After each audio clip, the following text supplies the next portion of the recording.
Good day. Yes, Benjamin, thank you for joining me this afternoon. Thanks for having me. Right on. And Benjamin, right out the gate, thank you for stepping to the plate.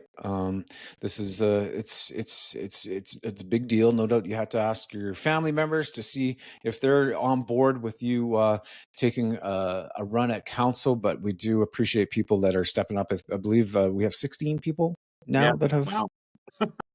I know it's crazy. Yeah. So our format today is we're going to go through the 7 questions that we're asking everybody. I hate reading questions, but I'm going to read the questions. And then once we're done going through the questions, we'll go back and we'll dissect some of the things that you said. So Benjamin, can you tell us a little about yourself and what motivated you to run for town council? Okay. Yeah. So yeah, Benjamin Shepherd. I was born in Winnipeg, and I've probably lived in over a dozen cities in Canada now.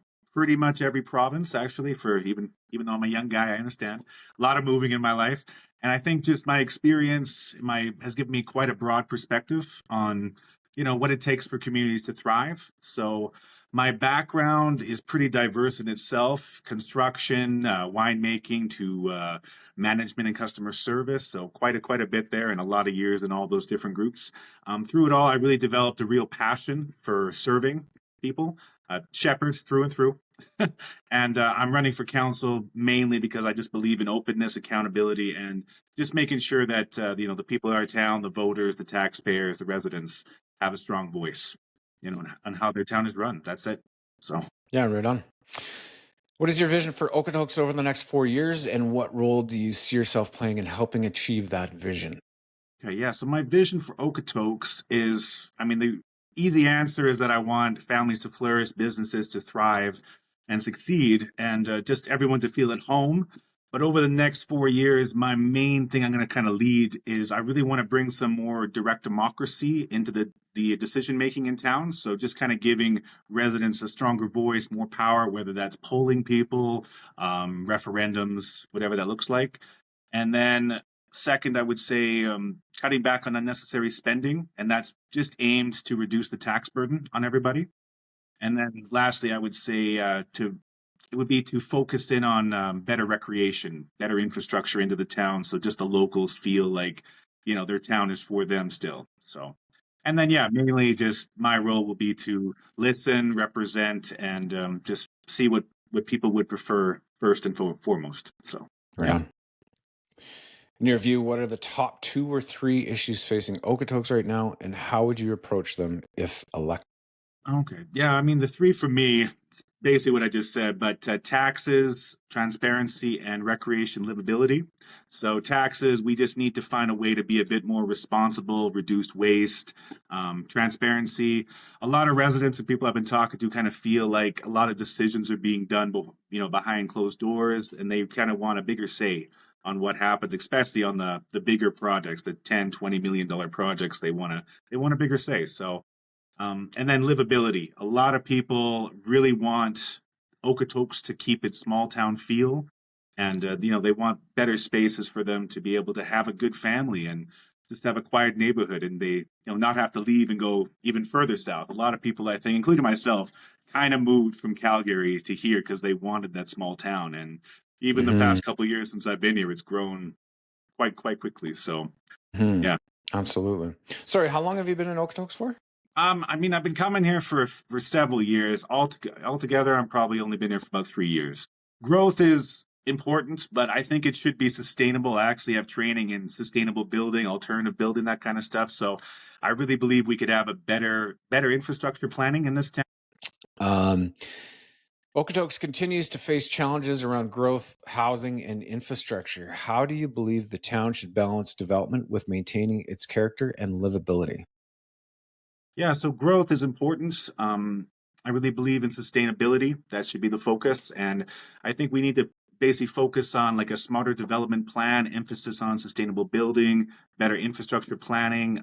But mainly, we need to be focusing on listening to what residents want. Their feedback, I think, is what we should be listening to for everything, right? It doesn't matter if it works for other towns. We listen to our locals the most. So, and then, yeah, because I think Okotoks' character is actually what draws people here. So I think we can grow and maintain that. Hmm. For sure.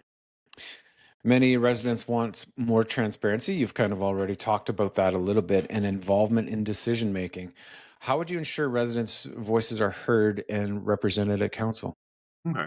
Yeah, well, real engagement, open forums. We need more accessible information for people and tools like community surveys. I think is a good start, polling people on certain things. But if we could move to having, and I would like this, a more permanent referendum structure in town, we could actually have people helping to make the big decisions instead of always squabbling and half the town's unhappy. So I think the best thing is to engage people with referendums and whatnot. So Town council works as a team and also with Foothills County and the province. How would your approach with collaboration and compromise to get results for Okotoks?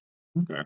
Yeah, collaboration. I mean, yeah, teamwork definitely essential. We need to all learn to work as a team. But I would approach collaboration, especially with other municipalities, with a bit more of respect, open mindedness, and pragmatism. And at the end of the day, my job would be to put Okotoks people first. But we can also, learn to be friendly and make some common ground with the people around us, and be willing to compromise. And but mainly we need to not lose sight of what our community priorities are. If residents remember just one thing about you after listening to this conversation, what should it be? Yeah. Um, that I'm here to serve, not to be served. That's why I'm here. Like I said, shepherd through and through. So I'm committed to honesty, transparency, and listening. I know it's a pretty common buzzword here, but truly, I think at the heart in this community, if elected, my focus is always to just make sure that the people's voice is the primary voice that's getting answered every time. Yeah. Yeah, right on. Um, so yeah, let's just go back a little bit, just with a few things that you said, and Absolutely. so you talk about the vision for the town. You talk about family, business, and home life. Like, what does that look? Well, for me, I think for vision, we need to be prioritizing our small businesses and our families, right? So the more people I think that have a stake in this town, the better. The more people that are basically working to grow their lives in conjunction with this town, I think is the best thing for everybody. So finding ways that the town itself can prioritize the small, medium businesses in town. And I mean, I'm not sure if you've heard, but there's been a couple businesses that have had to leave town, like RFJ Meats, for instance, right? Just because of various different issues. Not going to get into it. Tough. It's a tough topic, but nonetheless, I think our town needs to be making sure that these guys, the guys that actually, focus on keeping our town a town, that's where all of our money and attention should be going to. So anything we can do to create, even like I love the farmers markets and all that. If we could expand the farmers markets a bit more, just with the small business idea, I think the better for everybody in the long. For sure. Yeah. You talked about, I got four words written down: have democracy, stronger power, and recreation. When you talk about democracy, what can we go back and dissect that a little bit? Okay. Yeah, with democracy, so one of my main points is direct democracy. And I just really believe that the more, I mean, it works in other municipalities, but it even works on a federal level. I know Switzerland has a permanent direct democracy base. I think 3 times a year they hold major referendums. We can definitely work up to it, but I think to start, it would be nice if we could actually have a sort of system in place where the people in town, if let's just say myself or the mayor or anybody they want an increase in a raise, for instance, right? Or something like that. Certain privileges that politicians have that I think we can maybe curtail that a little bit and kind of just bring it back to the idea that, what, we are employees that work for the people. The people should be the ones deciding whether or not we deserve more money or more privilege or more position. And also, I think it would be nice, and I've heard this from a few people, to have some sort of, I don't know, some sort of preliminary um, kind of a referendum system in place where after 18 months or whatever we all decide, if people aren't working out, if we elect a Caligula, God forbid, we can get them out. We don't have to wait 4 years of them causing problems. So Mhm. just a way to create a bit more accountability, I think, is the key. Yeah, for sure.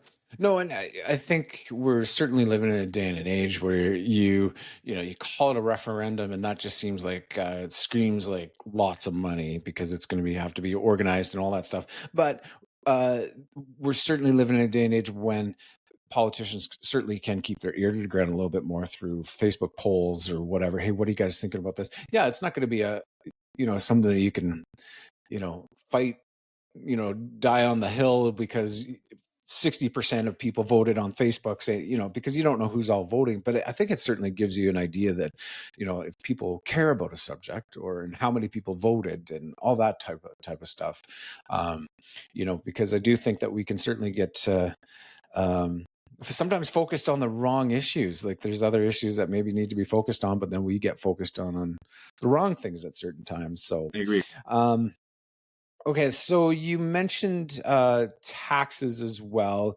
You also mentioned decisions behind, uh, spending money. Like you mentioned, you threw out the figures of $10 million to $20 million projects, where it seems like the taxpayers don't necessarily get a say on what they're doing. Can you expand on that a little bit? Yeah. Yeah, for sure. So, I mean, I know more recently the whole art center thing was a big discussion and all that. And I know that there's a segment of the town that definitely wanted it. I know the mayor, I think last minute did vote against it, my understanding.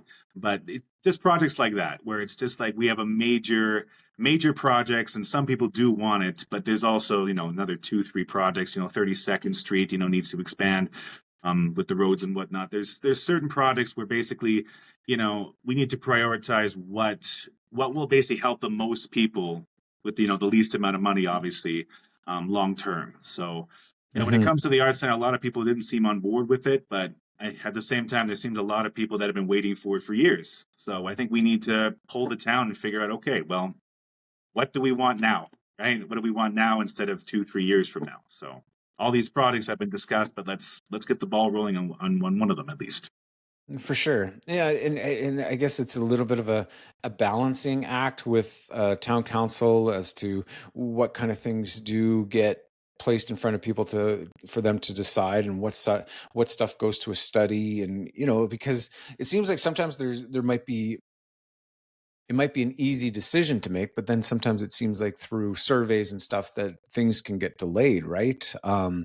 Yeah, so I guess it's certainly a balancing act for town council and the mayors to, okay, what are the things these people put us in place for a reason?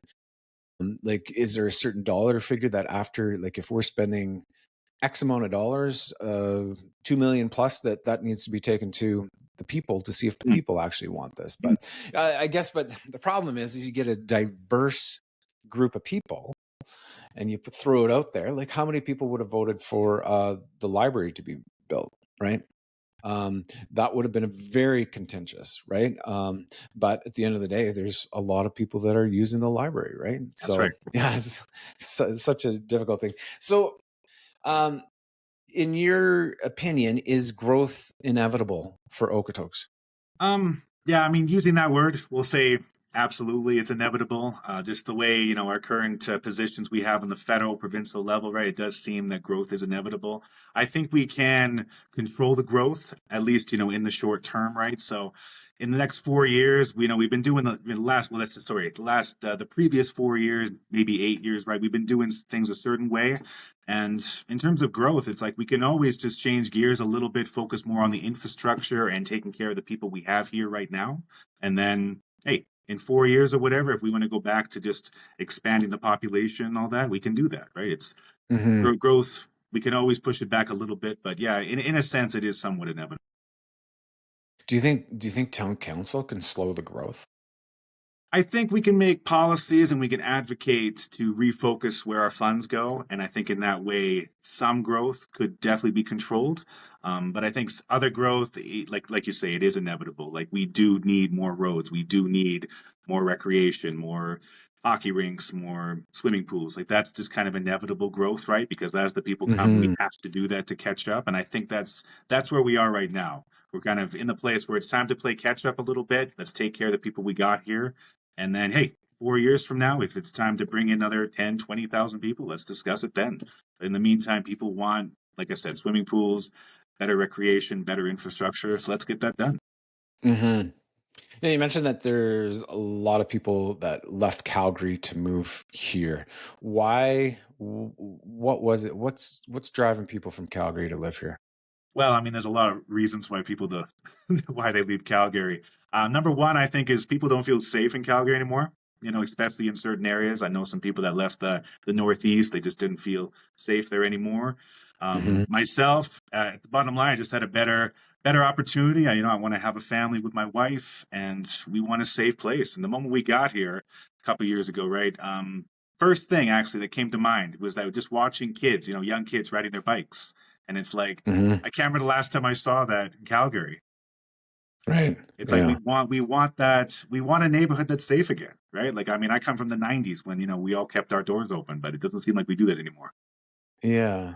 Well, the thing is like you look at some of those older communities in Calgary, you look at versus some of the newer communities, and I think a lot of the reasons why kids don't ride bikes is because they wouldn't have the proper path system to ride their bikes on, right? Could be part of it. You're, you go into Haysboro or whatever, and you're driving along some pretty crazy roads, some terrible sidewalks, and all those things. But and that is certainly something that's nice that this town has certainly kept is a nice path system, places for Absolutely. kids to ride bikes. But like, what about bylaws and en- enforcement? Like, obviously something terrible happened yesterday with the shooting in town, and we like it's huge. It's huge news when that happens in Calgary, Hmm. but it's kind of expected. But when it happens here, it's like, oh my gosh, what's happening to our town, right?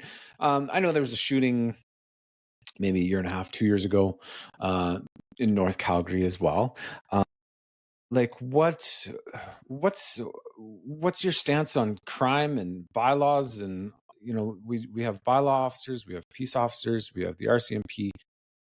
What's your role if you're to be elected as a counselor to speak into RCMP, bylaw, and peace officers?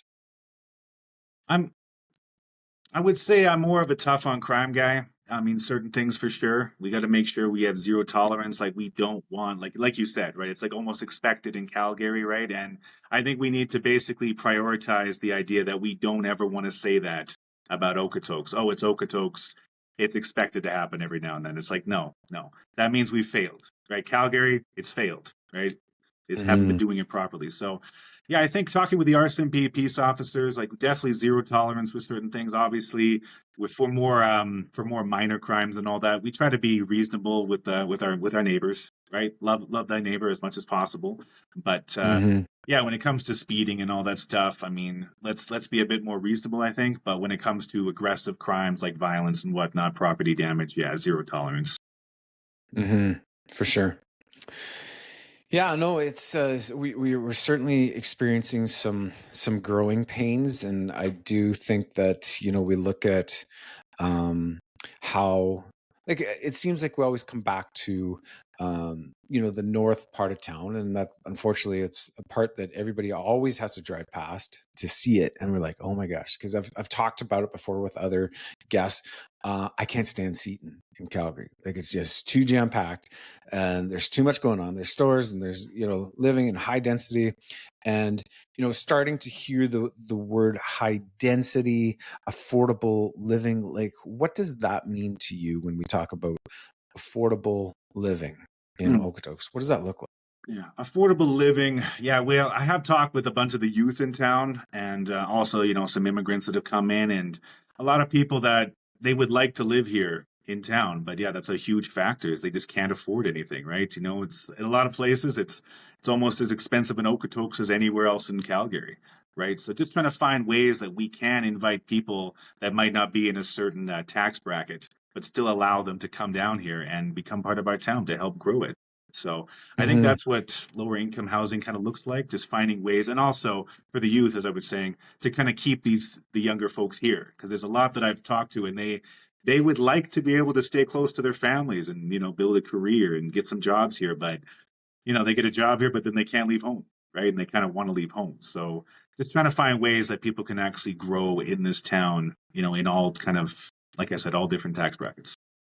Yeah, yeah. And I think right now, because our growth is slower, like when we say slower, we're slower than Cochrane, we're slower than Airdrie, we're slower than Chestermere because we just don't have the water quite yet. And once that line gets tapped in. But right now, even yes, the Western Wheeling yesterday said that the price of houses has been declining a little bit since last year, and that's natural. But I do think you're right. Like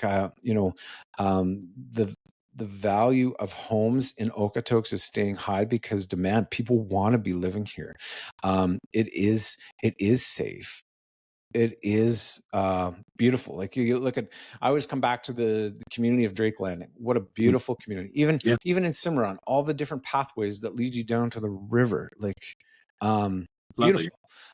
Um, where people are nervous, and I think that's why we have a lot of different people that are running for town council, a lot of different thoughts, a lot of different feelings, but it feels like um and I guess this is a question to you, like, did you feel the necessity? Do you feel that there was a void in something in the current council that made you think that you need to step up and run? Quick answer, yes. Mainly, I didn't really think about looking into the existing council to kind of make that decision. It was more based on people coming to me, sharing their concerns about the current council and the mayor, and just like, they just feel like their voice is not being heard. They feel like decisions are being made that are the opposite of what them and their neighbors would want. So So that's basically. can you like can you give me an example of that? Like what are you talking about? Do you have some specifics? I mean, there's a lot of, let's just say, there's a lot of complaining going on. So whether it is with certain roads, digging up there's certain areas for construction downtown, right on Elizabeth Street there, and then I heard a lot of people complain about, the roundabouts and all that in certain areas, right? And I mean, there's always going to be opinions about different things. I understand that. It just seems to be a very common thing for certain developments to be done that people just don't want. And also, I mean, one that comes up a great deal is just the general, like the housing growth, right? Being told on the one hand that, oh, we have a water shortage, don't water your grass, and then they put in a few more hundred houses which will need water. So this kind of stuff confuses people, and I just it seems to me anyway that most people feel that they just aren't getting the straight answer that they would like from counselors and whatnot. Hmm. So how would you do things differently yourself? Getting into those, let's say specifically, we're talking about a roundabout, and people are complaining about a roundabout. They already have it scheduled to go in. They didn't really consult people, but you're starting to hear some concerns. How do you see yourself handling that? Yeah, I mean, in that situation, if it hasn't been actually built, okay, I think we have some time to maybe pull the population and see, okay, well, what would be a better option in this case, right? Get some different ideas down. I mean, if it's already built, it's already built, right? I'd rather not waste extra money repairing something unless we really need to repair it and fix a certain area. So mainly it will be, yeah, pulling the population. Like you said yourself, when it comes to social media and whatnot, right? We can actually tap into the population, and if we also link it up with our towns, our website and whatnot, like every major thing that's really bothering people, whatever, if we have a way to pull people and just get that information, we can make more informed decisions that will benefit the most people possible. At the same time, I Hmm. understand that if there's a certain, like, we'll just say a roundabout, right? If only 20% of people are against it, I mean, it's sorry you guys are against it, but 80% of the people really want that there, right? So we will Hmm. have to make certain decisions. I get that, but I think the goal is to make as many people happy as possible. Right, for sure. Yeah, like you look at 32nd, and I think everybody likes talking about 32nd, and there's a lot of people where 32nd they never have to go on 32nd in town, right? It's the northeast people, but it seems like if people are coming in from Calgary, they're coming down 32nd. It's been in the they've made the proper plans to have that room to twin it, but right now it's in the 10-year plan, I believe. No doubt they'll evaluate it, but right now we have two schools. Mhm. We have a pickleball court coming That's up right. and a proposed high school coming up in that same Right. area. Mhm. Um, what are your thoughts on that? It does seem like it's just waiting to be kind of a clustered mess. So definitely we need to improve the infrastructure, the roads. I mean, I know we have guys in ministry that deal with that sort of stuff, right? But yeah, if we're going to be kind of jamming a heavy populated area, we do need to understand like the long-term problems, right? And I mean, everybody's been telling me even downtown there, and I've noticed even in the time I've been here, right? There is a great deal of traffic, for such a small town. So like these are things that need to be addressed. Again, if we're focusing on the local people, we need to know what they want rather than just people that are visiting here. And if 32nd is a contentious issue, we got to sort that out. So I think Hmm. with developed infrastructure, looking at other towns that have grown, they're much bigger than ours or cities and whatnot. I think we can find solutions that will benefit everybody. Absolutely. Right, right. Yeah, like I even look at the Cimarron Boulevard, for example, and you got that highway so close to the south, Hmm. right? It would Okay. be phenomenal if you could. And I know that there's so many hoops to jump through with Alberta highways and all that stuff, but if you could direct the traffic, the flow of traffic. Okay, I'm going to Walmart now. I'm going to Home Depot, to direct them onto the highway to loop around, so that those homes in Cimarron Boulevard, like I know they've dropped the speed to like 40, but like what if they were to the price of those houses right on Cimarron Boulevard would go up immediately once that diversion was put in place to divert. There's just little things like that when you have such a heavy flow of traffic going through a residential area. Yeah, And I know that these were decisions, this is not town council, but it's just like we are now moving into a larger city territory.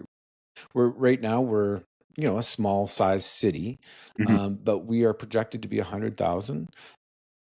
What kind of things, when is town council and this the city developers starting to, okay, here's a plan that's going to, where the flow of traffic is just going to become a natural thing, and it could happen. We could live in a town of 100,000 that still feels like we're in a small community. I It's agree. all comes down to traffic and how the flow, and it feels like there's been a little bit, in my opinion, a little bit of a failure there, and that is roads like 32nd were just getting jammed to the brink. And I know that there's other things that the town's focusing in on, but when you're moving forward and you haven't put in place the proper road structures, even over on Northbridge, the amount of traffic lights really for that entire shopping center, the Darcy shopping center, there really should have only been two lights, in my opinion, on Mhm. the north side and the south side. But there's a lot of lights going through there, and I'm hearing that there's one more that they're proposing. Yeah. Yeah, no, that's what I hear too. And my biggest question when I tell people, because we do have a population that, I mean, I'm not sure the exact numbers off the top of my head, but a good percentage of this town drives into Calgary every single day. So I think we need, if more than half of our town working population is driving into Calgary, well, we need to consider that. It's like, well, how many lights do we want them to stop leaving our own town, right? Because Well, sometimes, maybe the town's being smart. They're doing that so that it's going to impede growth because people aren't going to want to live here because it takes so long to get out of town to get to Calgary. Maybe it I'm could be, I'm joking. I'm could be joking. But you're right. We're always going to be if we're a city the size of 200,000, we're still going to be a bedroom community to Calgary. You know what I mean? quite a bit. Yeah, So we're too yeah, close. So. yeah, absolutely. So, is there anything else you want to leave the listener with? I would say, yeah, just check my website out, benjaminshepherd.ca. Everything I've said is pretty straightforward. If people want to contact me directly, they can call me at 403-671-6545 or shoot me an email. I love to get to know people face to face. And yeah, I'm just looking forward to people's support and I'm looking forward to serving this town. Benjamin, thank you. Thank you for your service, for stepping up and putting your name out there. And yeah, it takes a lot. It's going to take a lot of energy out of you until the election is done. And yeah, we will look forward to seeing you soon. Awesome. Well, thank you for having me, Garland. Yes. Thank you, Benjamin.